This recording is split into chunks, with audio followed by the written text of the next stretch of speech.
तो hello student, welcome back to my channel Samrat Academy. तो दोस्तों, मेरा नाम आकाश और मेरे प्यारे विद्यार्थियों, very very most IMP video आप लोगों के लिए है 2022 बोर्ड एग्जाम के लिए।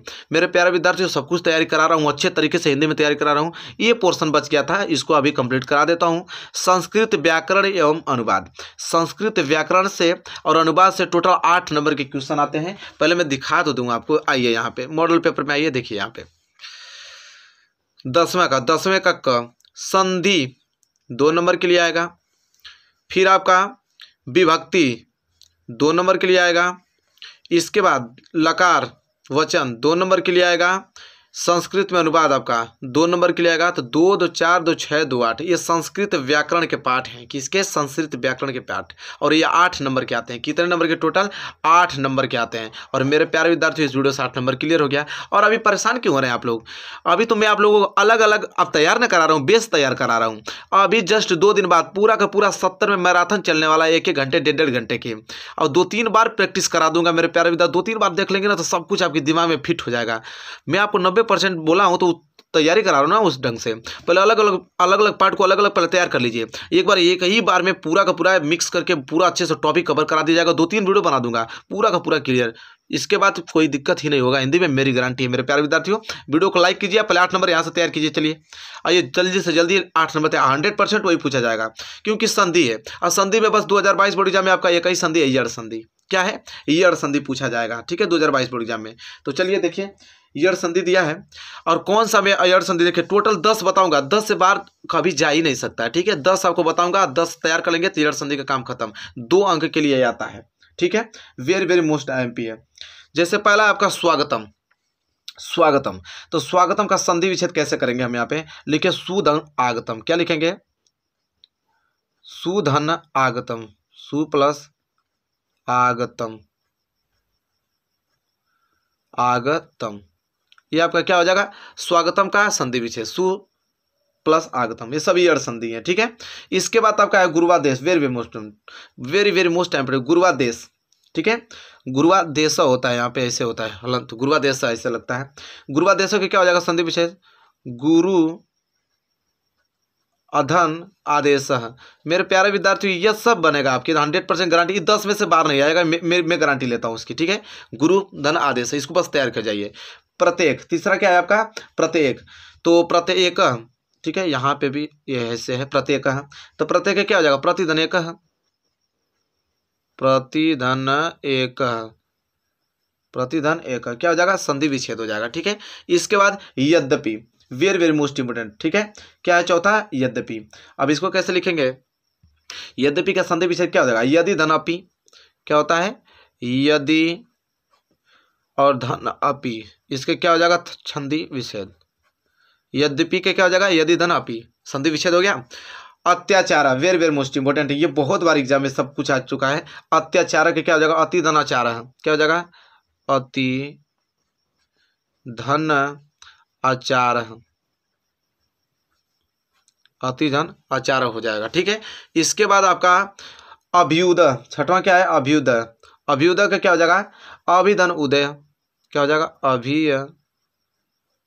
अधन उदय, अभिधन उदय हो जाएगा। ठीक है, इसके बाद आपका है प्रत्युत्तरम। प्रत्युत्तरम वेरी वेरी मोस्ट इंपोर्टेंट है। ठीक है, तो प्रत्युत्तरम जितना बता रहा हूँ रट जाइएगा। ठीक है, प्रत्युत्तरम क्या है? प्रतिधन उत्तरम, प्रतिधन उत्तरम, उत्तरम, प्रतिधन उत्तरम। क्या हो जाएगा? प्रत्युत्तरम का।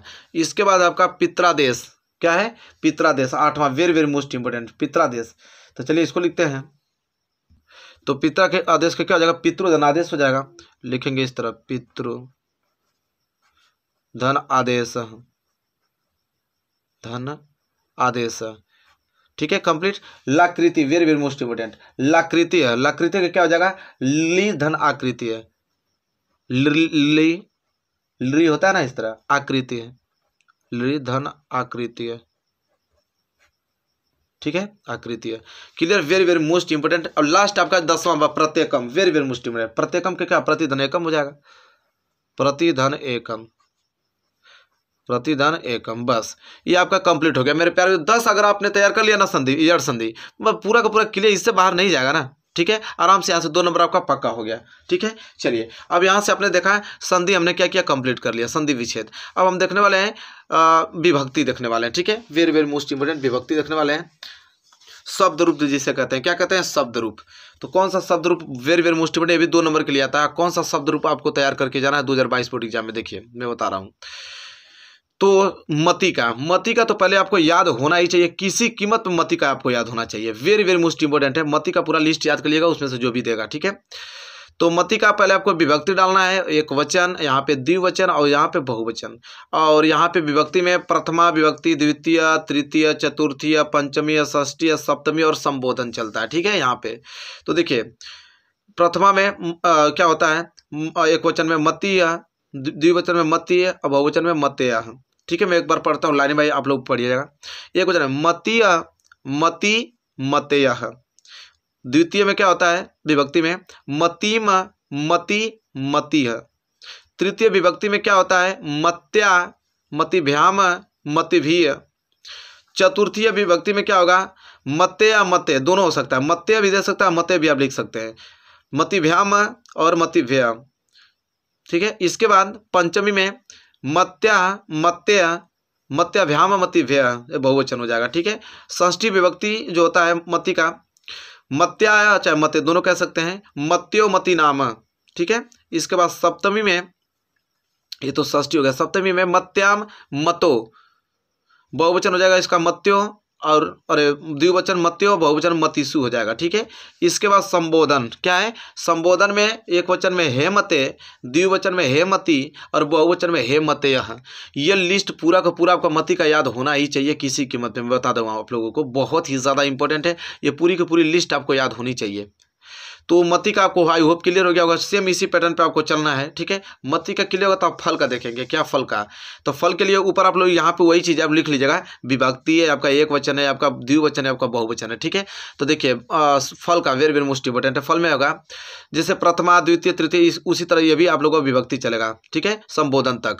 तो देखिए फलम, पहला क्या होगा, प्रथमा में अगर देखा जाए तो एक वचन में फलम, तो द्विवचन में फले और बहुवचन में फलानी हो जाता है, फलम, फले, फलानी ऐसे कहते हैं। फिर फलम, फले, फलानी। ठीक है, इसके बाद दोनों सेम रहता है दोनों पार्ट में। इसके बाद फलेन, फलाव्याम, फले है। इसके बाद फलाय, फलव्याम, फलव्यय होता है। इसके बाद मेरे प्यारे विद्यार्थियों क्लियर होगा, फलात, फलव्याम और फलव्यय।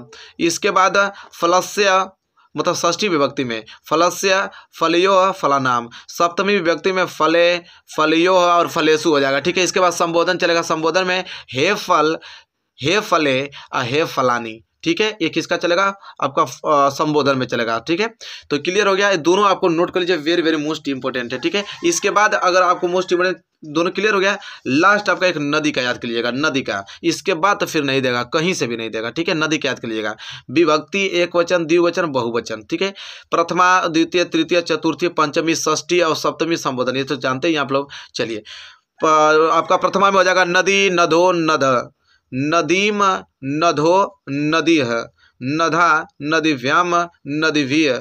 फिर आपका चतुर्थी में हो जाएगा नदे, नदीव्याम, नदीव्यः। पंचमी में हो जाएगा नधा, नदीभ्याम, नदीभ्यः। षष्ठी में हो जाएगा नधा, नधो, नदीनाम। सप्तमी में हो जाएगा नधाम, नधो और नधीसु हो जाएगा। संबोधन में क्या लिखेंगे इसको, संबोधन में हे नदी और हे नदो और हे नद हो जाएगा। ठीक है, तो जैसा कि देख रहे हैं नदी का है, तो मेरे प्यारे विद्यार्थी ये इतना याद कर लिया हमने, 2 नंबर फिक्स, यहाँ से थोड़ी जा पाएगा, कहीं नहीं जाएगा। बस इतना आप लोगों को अच्छे से क्या कर लेना है, याद करके ही आपको पहुँचना है। क्लियर हो गया ना, यहाँ तक किसी को डाउट बिल्कुल नहीं होना चाहिए, इसको आराम से क्लियर कर लीजिएगा, याद कर लीजिएगा। इसके बाद देखिए धातु रूप पे आएंगे, जो कि 2 नंबर के लिए पूछता है धातु रूप। अब इसको हटाता हूं मैं, धातु रूप पे आइए। धातु रूप में आपको पठ धातु को पहले आपको याद कर जाना है। पठ धातु में वो भी जो सबसे ज्यादा मोस्ट इंपोर्टेंट होता है भूतकाल वाला, जो मोस्ट एमपी लगा वही मैं लेकर आया हूँ। ठीक है, तो पठ धातु में, पठ धातु होता है पढ़ना, उसका जो लड लकार होता है भूतकाल वही लेकर आया हूँ।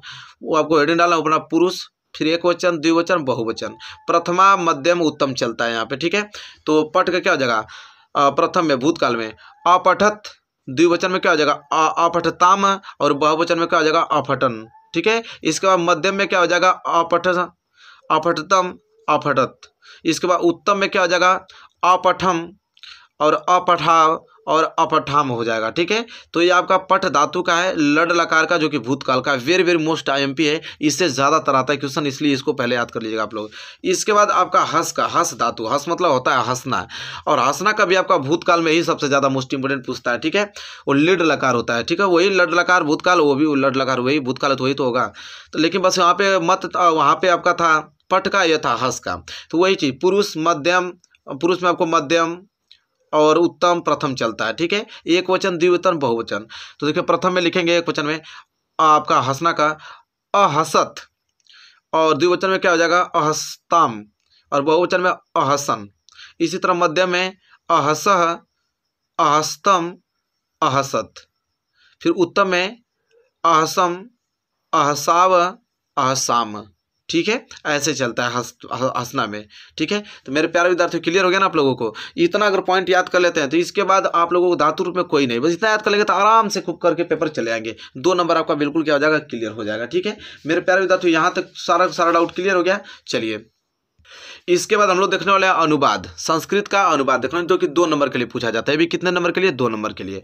जैसे आपको वेर वेर में 5 हमने लिया है, जो कि सबसे पहले हमने देखा है सबसे ज़्यादातर कौन पूछा है, तो इन 5 की लिस्ट सबसे ज़्यादा जारी आया, तो हमने इसलिए 5 को बता दे रहा हूँ आप लोगों को कि इसमें से सबसे ज़्यादातर आता है। ठीक है, जैसे ग्रामीण शिक्षा के प्रति जागरूक है, ये तो 2020 में पूछा था इसलिए हमने उठा लिया इसको, लेकिन यह चारों जो है ये लगातार बहुत बार पूछे गए हैं। ठीक है, जैसे ग्रामीण शिक्षा के प्रति जागरूक है, ग्रामीण जो है शिक्षा के प्रति जागरूक है, इसका अनुवाद करेंगे कैसे हम लोग, तो अनुवाद में लिखेंगे इसको कि ग्रामीण, लिखेंगे यहाँ पे कि ग्रामीण, ग्रामीण शिक्षा, ग्रामीण शिक्षा प्रति, शिक्षा प्रति जागरूकता, जागृता लिखेंगे इस तरह, संस्कृत में जागृता लिखा जाता है। ठीक है, जागृता संति, जागृता है संति, इस प्रकार लिखेंगे तब जाके कंप्लीट होगा। मतलब ग्रामीण शिक्षा के प्रति जागरूक है, तो इसका अनुवाद जो होगा वो ग्रामीण शिक्षा प्रति जागृता संति ऐसे होगा। लेकिन यह जो है वेरी वेरी मोस्ट इंपॉर्टेंट है भाई, इसको तो किसी कीमत पे आपको तैयार कर लेना है। ठीक है, किसी कीमत पे आपको तैयार कर लीजिएगा कि फल गिरते हैं, बहुत ही ज़्यादा इंपॉर्टेंट है। ठीक है, फल गिरते हैं, इसको किसी कीमत पे तैयार कर लेना है। अनुवाद किसका होगा, इसका कैसे लिखेंगे तो याद कर लीजिएगा, इसको किसी कीमत पे याद कर लीजिएगा। लिखिएगा वृक्ष व्यय, क्या लिखेंगे, वृक्ष व्यय पत्राणी, वृक्ष व्यय पत्राणी, पत्राणी कहिए या तो फलानी कहिए, बात एक ही है। ठीक है, फलानी भी कह सकते हैं इसको, फलानी। ठीक है, और गिरना के क्या होता है, पंक्ति। ठीक है, पतंती, क्या होता है, पतंती होता है। ठीक है, तो क्लियर होगा ना, इसको जरूर से याद कर लीजिएगा। फल गिरते हैं, वृक्ष एवं पत्राणी या फलानी पतंती, बहुत ज़्यादा एमपी है, इसको जरूर तैयार कर लीजिएगा। इसके बाद वाला वेरी मोस्ट इंपोर्टेंट, बालिकाएं खेल रही हैं, सबसे ज़्यादा कॉमन बहुत बार पूछा जाता है, बालिकाएं खेल रही हैं, तो ये हो जाएगा बालिका, बालिका क्रीडंती, बालिका है क्रीडंती हो जाएगा। ठीक है, चलिए बालिकाएं खेल रही हैं। इसके बाद क्या है आपका, छात्राएं पत्र लिखेंगी, वेरी वेरी मोस्ट इंपोर्टेंट, छात्राएं पत्र लिखेंगी, तो अनुवाद क्या करेंगे इसका कि छात्रा है, छात्राएं क्या हो जाएगा, संस्कृत में छात्रा है, पत्र लिखेंगे पत्राणी, पत्र को क्या बोलते हैं, पत्राणी बोलते हैं संस्कृत में, पत्राणी। और लिखेगी को बोलते हैं लेख्यंती, क्या लिखेंगे, लेखी, लेखिसियंती, क्या लिखेंगे, लेखिसियंती लिखेंगे, खड़ी पाई, छात्रा पत्राणी लेखिसियंती। इसके बाद प्रयाग गंगा तट पर स्थित है, जो Prayag Ganga very very most important है, प्रयाग गंगा तट पर स्थित, बहुत बार पूछा जाता है। ठीक है, प्रयाग गंगा तट पर स्थित है, कैसे लिखेंगे, इसका अनुवाद कैसे करेंगे कि प्रयाग, प्रयाग गंगा तटे, प्रयाग गंगा तटे स्थित, स्थित, स्थित है। ठीक है, ऐसे लिखेंगे। तो ऐसा मेरे प्यारे विद्यार्थियों पूरा का पूरा आप लोगों को क्लियर हमने करा दिया यहाँ पे, आई होप आपको क्लियर कर लिए होंगे, पूरा आपका 8 नंबर क्या हो गया, पूरा क्लियर हो गया।